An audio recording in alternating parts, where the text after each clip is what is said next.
Kalau Anda sekarang baru pertama kali jualan, ya itu artinya Anda masih minim pengalaman. Tapi tenang aja, pengalaman-pengalaman yang saya lakukan hingga 10 tahun ke belakang gitu ya, semoga ini menjadi bekal buat Anda sehingga nanti bisa laris manis ke karuan. Apa saja yang perlu Anda siapkan? Apa saja yang perlu Anda lakukan? Apa saja yang perlu Anda eksekusi setiap harinya agar nanti itu jualannya laris manis ke karuan? Terutama buat Anda yang sekarang baru pertama kali jualan. Anda perlu menguasai produk knowledge-nya. Pada saat Anda berjualan, tentu Anda perlu mengetahui dulu produk knowledge-nya seperti apa.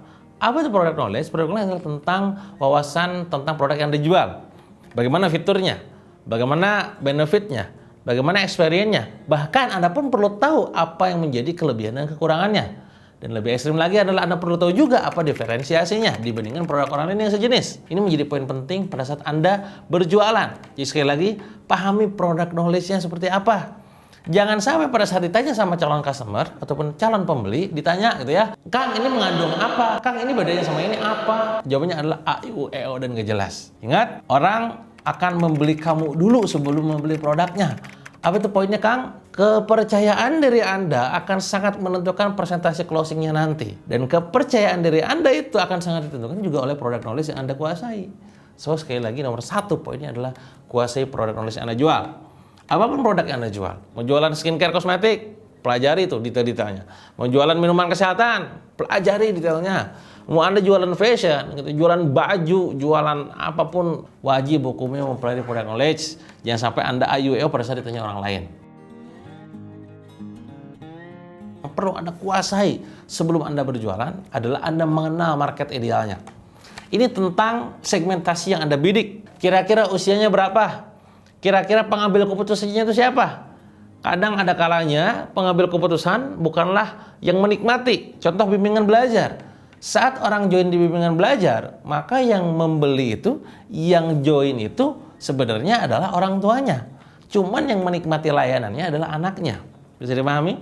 Pada saat saya membangun sebuah bisnis bernama View Clinic, Optical Clinic, market kita adalah orang tua, tepatnya adalah ibu-ibu.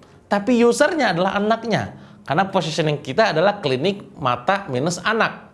Berarti kan yang minus siapa? Matanya siapa? Anaknya. Bahasa komunikasi kita adalah ke orang tuanya. Tepatnya adalah ke ibunya, yang datang anaknya. Bisa dipahami? Ada kalanya, misalkan katakanlah contoh lagi, Anda sekarang jualan makanan anak anjing.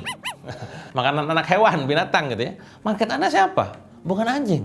Market Anda adalah yang punya anjing. Yang nikmatin konsumennya adalah anjingnya, bisa dipahami ya? Nah, Anda perlu tahu nih segmentasi Anda itu sedetail itu. Siapa shoppernya, siapa consumernya. Bisa dipahami ya? Segmentasi kudu clear. Usia, cara dia ngambil keputusan. Bagaimana kira-kira mobil yang digunakan. Oh, ini penting untuk memperkirakan strata penghasilannya. Bagaimana resistensi dia. Anda perlu menjawab juga ambisi market itu apa sih? Motivasinya itu apa sih? Terus juga frustasinya apa sih? Dan resistensinya apa? Nah, 4C ini. Saya ulangi lagi ya. Yang pertama adalah ambisi, ingin menjadi seperti apakah dia?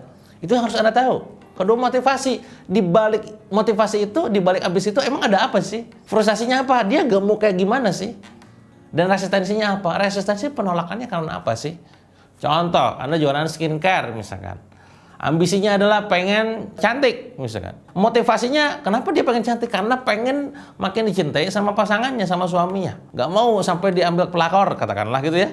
Apa frustasinya? Frustasinya adalah dia sekarang wajahnya ternyata jerawatan banyak. Dia kusam terus. Dan dia juga takut, ketakutannya adalah tentang bagaimana produk yang digunakan itu mengandung unsur-unsur yang memang membahayakan. Resistensinya apa? Udah halal belum nih?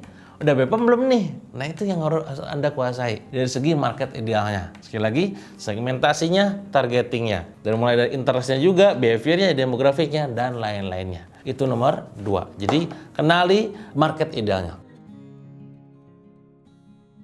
Yang ketiga, yang perlu Anda kuasai dan dalami adalah dalami sumber trafiknya. Apa itu sumber trafik? Dari mana mereka itu datang? Apakah mereka ini penghuni planet Facebook? Apa mereka ini penghuni planet Instagram? Atau TikTok, atau YouTube, atau offline? Ada kalanya kalau pada saat kita jualan offline, memang tidak menutup kemungkinan bisa jadi banner, baliho, billboard, umbul-umbul itu menjadi efektif. Contoh ketika kami membuat sebuah klinik, ternyata pada saat launching, umbul-umbul itu menjadi efektif untuk kita awareness. Ini yang dimaksud dengan sumber traffic. Jadi Anda perlu petakan ya, sumber traffic yang ideal buat bisnis Anda itu apa. Dan ingat, sumber traffic itu dipilih Harus Anda juga tahu tuh mereka pasar itu ngumpulnya di mana. Masuk ke poin nomor 2 tadi. Si pasar ini ngumpulnya di mana sih? Jangan-jangan mainnya Instagram. Oh enggak, dia main TikTok. Ya udah TikTok. Oh dia mainnya YouTube. Ya udah YouTube.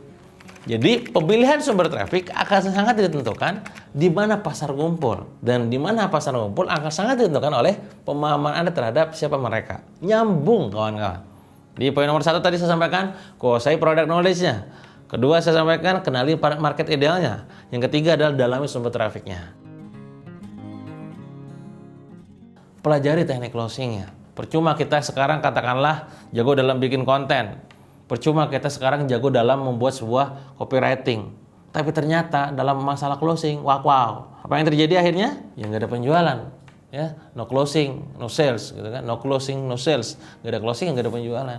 Dan ingat, closing itu tahapan akhir. Tahapan nomor 1-nya adalah PDKT. Nomor 2-nya adalah gali kebutuhan, keinginan, juga masalah. 3-nya adalah nawarin solusi. 4-nya adalah nawarin produk. 5-nya baru closing. Nah, jangan sampai Anda fokus pada closing, lupa bangun PDKT. Tidak ada teknik closing yang impoten, dalam arti ya, teknik closing yang nggak ngefek gitu ya. Yang ada adalah PDKT yang kurang cihuy gitu ya.